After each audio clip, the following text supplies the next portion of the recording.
narito na naman tayo para sa isang napaka-sweet at nakakakilig na love story nila Kalingap Edu at Ate Viancy. Mo ay aking makilala at kung ano ako'y tanggap. Para sa pagpapatuloy ng ating love story ay pumunta ang Kalingap team at si Ate Viancy sa isang amusement park. Sobrang tagal talaga ng kanilang biyahe.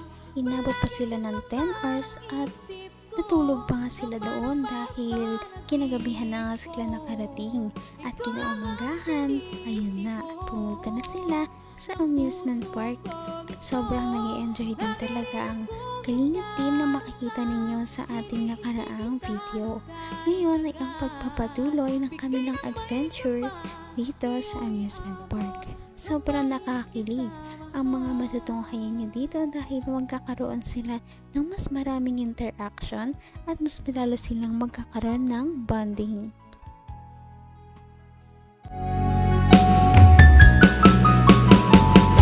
Ang nais ko lang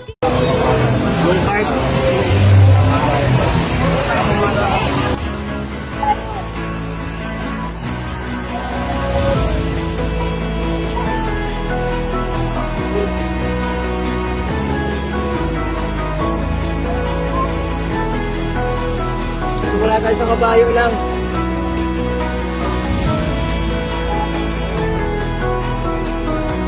Ano ito?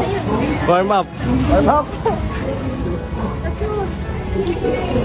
Kabayo, ayoko niya. Doon tayo mamaya. Melvin, tara! Uy, Kaya nandun muna tayo sa simpleng ride. Hahatin natin eh. Ito ang sunod. Kasi yung tapos tayo sunod. Tapos roller coaster tayo. Tapos sige. Drop. Ano ba ito? Hey.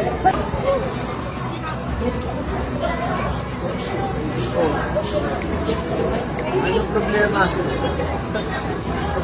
Sana di ako mapahiya sa mga gusto kong gawin. Childhood. Memory pa lang ito, pangarap ko lang ito dati. Pangarap lang dati. Ayun, matutupad na. Kasi dati, nung nasa dito ako tumitira. Isang taon ako dito, pero hindi pa man lang ako nakatry kahit isang beses. Pero kung ano ako'y tanggap mo na, hindi ka rin nag-alala. Para daw sa warm-up na kanilang sasakyan, ay sasakay muna sila sa isang carousel dahil ito ay hindi man na masyado nakakatakot. Mamaya na daw sila sasakay sa ibang mga extreme na rides, kaya enjoy ninyo kung ano ang mga mangyayari dito. taon ako dito, pero hindi pa man lang ako nakatry kahit isang beses. Pero ngayon, natutupad na. Kasama pa kayo, di ba? Lalo ka. Sobrang saya. Ano? Tara. Sumakay tayo sa kabayo. Nung bata ako, gustong-gusto ko dito sumakay eh. Okay ka lang? Ito maglala, sanay na ako dito sa Baguio. Yan.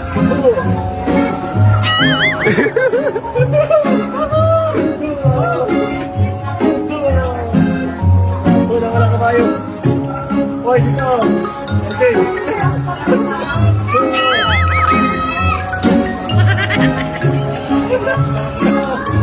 Pambira, yan.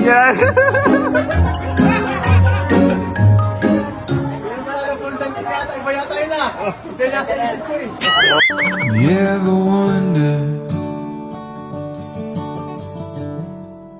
if days like these last with one another? Ay, tumataas! Uy! Uy, mapira! Uy, parang... Around town, the city I go when I was struck by luck. Naman ang bawat panaginip ko, ikaw lang ang tinitipon. Kanilang unang ride na sinakyan ay makikita natin kung gaano talaga sila nag-enjoy. Si Kalingap Edu ay sobrang komportable at nag-enjoy siya, kaya makikita natin na parang medyo childish siya at lumabas ang kanyang pagiging makulit.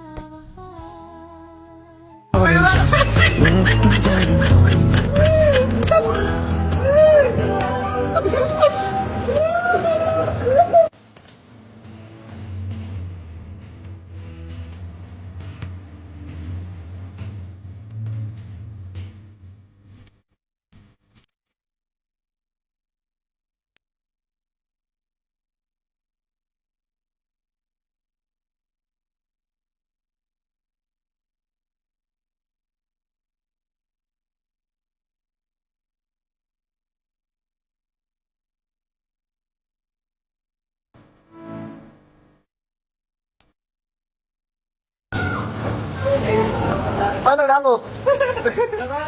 Paano na? Next ride tayo, next ride! Next ride tayo, next ride!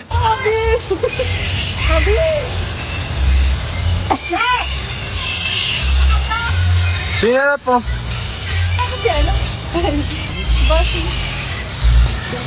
Sino na po sabi?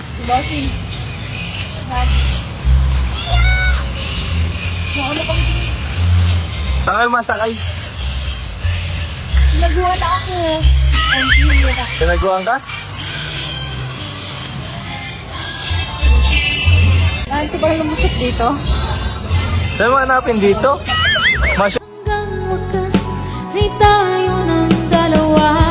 Palagi kang naman ang isip. Upang ma-document naman ang kanilang mga memories sa araw na yon, syempre, nandyan si Ate Fiancé dahil kaliwat kanan ay todo picture siya dahil minsan na lamang ito maranasan ng kasama si Kalingap Edu.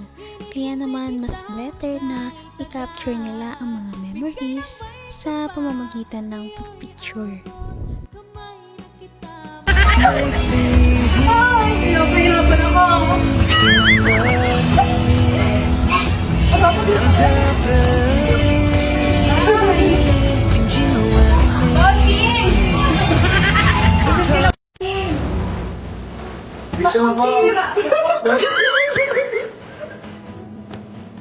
Ano tayo? Kanina ka pa niya hinahanap ko. Tara na lang kami muna.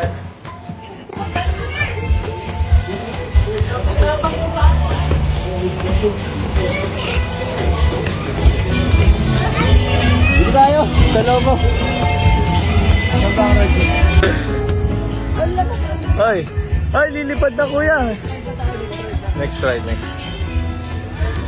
Para mas maganda to. Maganda. Nasakay na dito.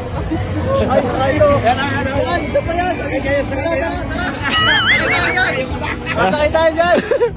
Bigla yan mga ba? Oo nga eh. Masigaw na lang tayo pag nakakatakot. Woo! Yung pre, tinistingan ko lang. Grabe ang taas. Gusto kasama si Bob. Ay! Grabe! Grabe! Buhay ka pa, ayan o. Grabe ako. Ako ang kinabahan. Ay, ayos. Grabe. Sobrang mag-e-enjoy talaga silang dalawa sa kanilang mga pinuntahan at dito nga ay hindi nila maitago kung gaano sila nagkukulat sa mga rides na sobrang taas at syempre yan ay sasakyan din nila maya-maya lamang at ito ay inyong makikita sa ating susunod na video kaya yan ay inyong dapat na subaybayan. Napaka-sweet talaga nila at napakabait ng tambalang ito kaya maraming sumusuporta. Kaya naman sana ipatuloy natin silang suportahan at mahalin si Fiancé, si Kalingap Edu at ang Kalingap team. Yun lamang at maraming salamat sa panonood. Abangan natin kung magkakatuluyan ba talaga si Kalingap Edu at Fiancé. Hanggang sa muli! Bye! Ngayon'y abot